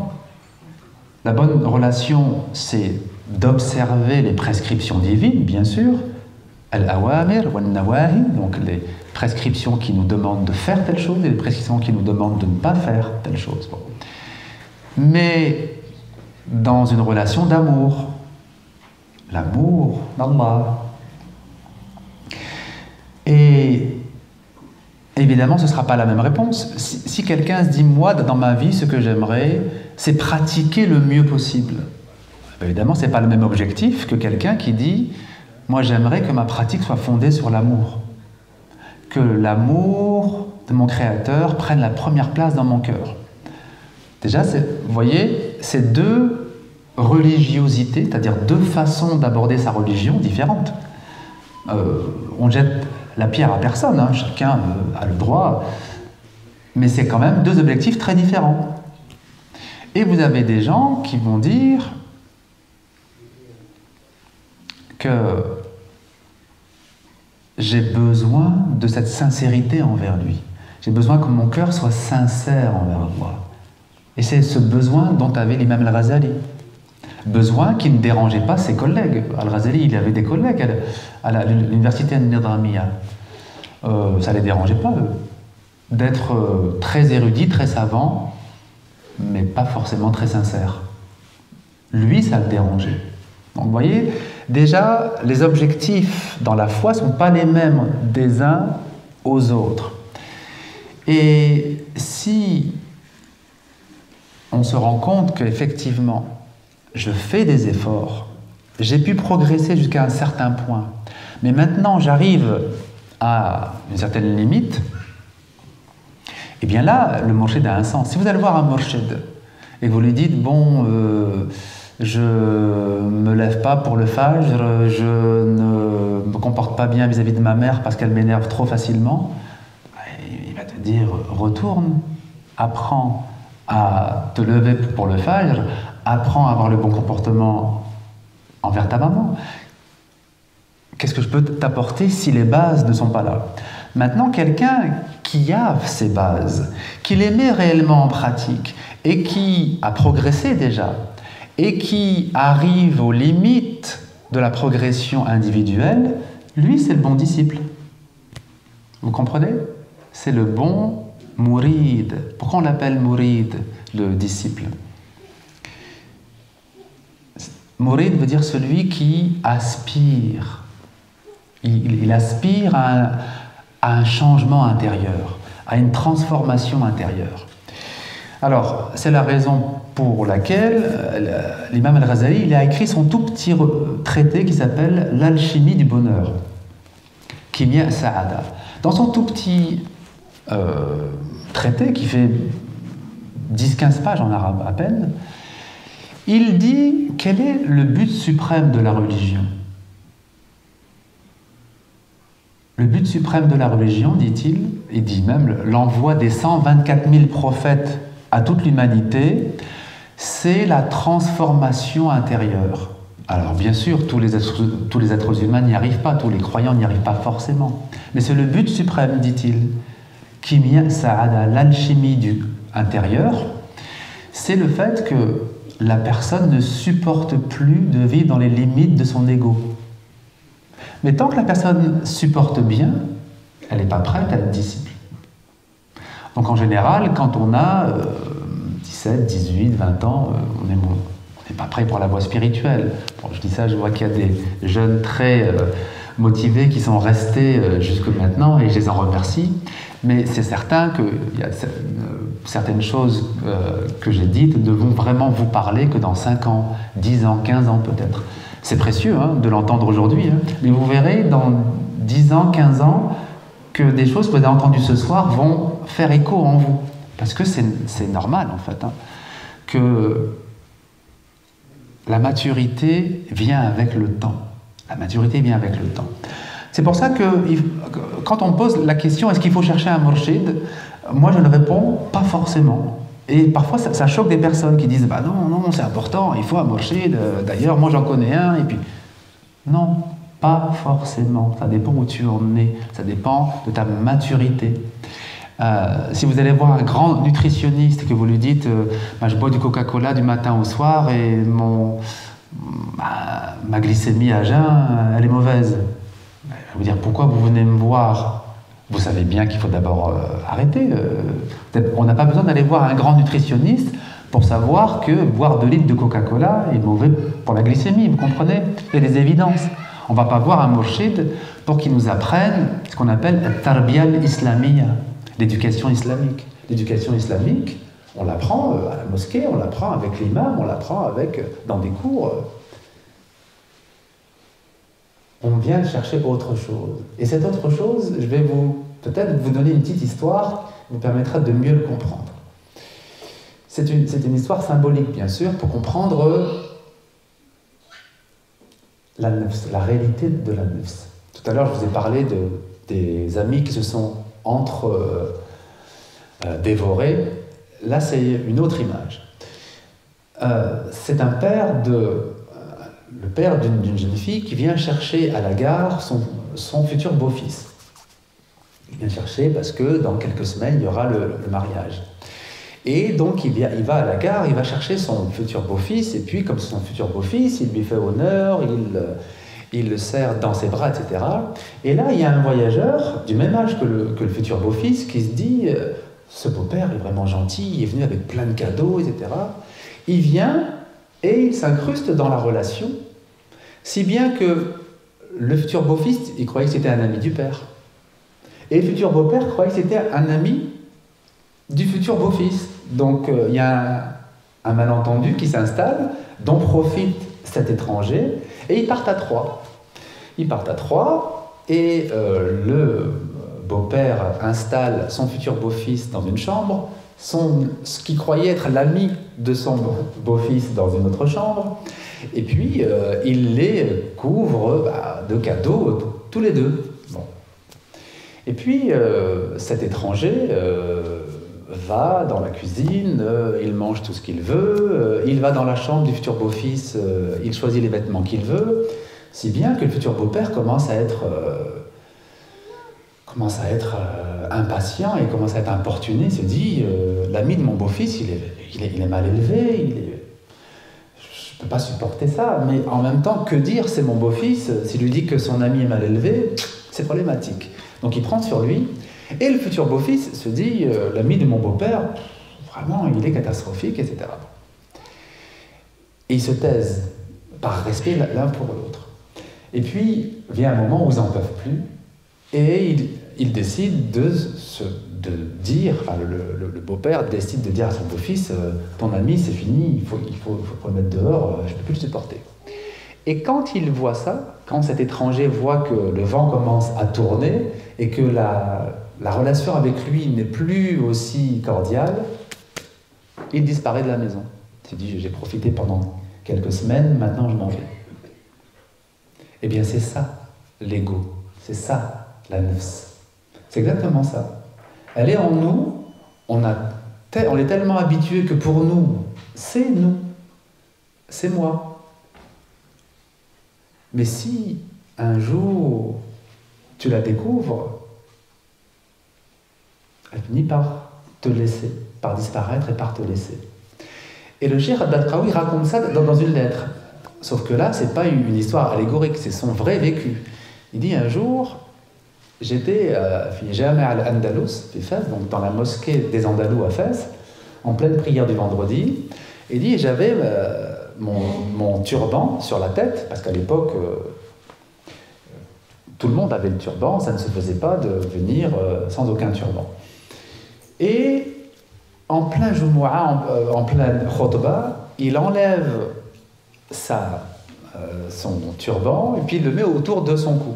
Et là, tout le monde le regarde en disant, mais Skin, qu'est-ce qui lui arrive? Il ne sait pas ce qu'il fait. Bon. Et il dit, j'ai entendu mon ego me dire, voilà, qu'est-ce que tu as gagné maintenant? C'est-à-dire, tu nous as ridiculisés devant tout le monde, maintenant les gens nous prennent pour un moins que rien. Qu'est-ce que tu as gagné? Et il dit, j'ai répondu à ma nefs, j'ai gagné que je te connais maintenant. Et il dit, depuis ce jour-là, mon ego m'a quitté et m'a laissé. C'est-à-dire que il dit, ma nefs a compris que je ne lui laisserai aucun répit et que je ne serai pas son esclave. Donc du coup, l'ego, c'est rangé, on pourrait dire. Eh bien c'est ça en fait que enseigne Murshid. Il enseigne à chacun de pouvoir voir en lui clairement et de pouvoir ensuite après comprendre en fait pourquoi il faut faire ce travail de tazkiyat an-nafs et que veut dire qad aflaha man zakkaha wa qad khaba man dassaha. Certes a atteint la grande victoire celui qui purifie son ego, qui purifie son âme. Et certes est perdu celui qui laisse son âme livrée à elle-même, il laisse son ego donc gouverner. Allah nous aide à faire ce travail de maîtrise de soi à l'intérieur, à remettre, disons, les choses en ordre en nous, et puis à nous libérer progressivement de la prison de l'ego qui nous prive des trésors finalement, des trésors spirituels que Dieu veut nous donner. Allah yaftah alayna wa alaykum wa yufiqna liman yuhibbuhu wa yardah. اللهم صل وسلم وبارك على حبيبنا سيدنا محمد وعلى آله وأصحابه أجمعين. اللهم يا رحمن يا رحيم افتح علينا أبواب رحمتك وافتح علينا أبواب فضلك وأعنا على ذكرك وشكرك وحسن عبادتك. سبحانك لا علم لنا إلا ما علمتنا إنك أنت العليم الحكيم. ربنا زدنا علما وانفعنا بما علمتنا واجعلنا من الذين يستمعون القول فيتبعون أحسنه. اللهم أرنا الحق حقا وارزقنا اتباعه وأرنا الباطل باطلا وارزقنا اجتنابه. ربنا آتنا في الدنيا حسنة وفي الآخرة حسنة وقنا عذاب النار. ربنا لا تزغ قلوبنا بعد إذ هديتنا وهب لنا من لدنك رحمة إنك أنت الوهاب. اللهم طهر قلوبنا وزكي نفوسنا أنت خير من زكاها أنت وليها وأنت مولاها. وصل وسلم وبارك على حبيبنا سيدنا محمد وعلى آله وأصحابه أجمعين وعلى من تبعهم بالإحسان إلى يوم الدين. سبحان ربك رب العزة عما يصفون وسلام على المرسلين والحمد لله رب العالمين. الحمد لله رب العالمين.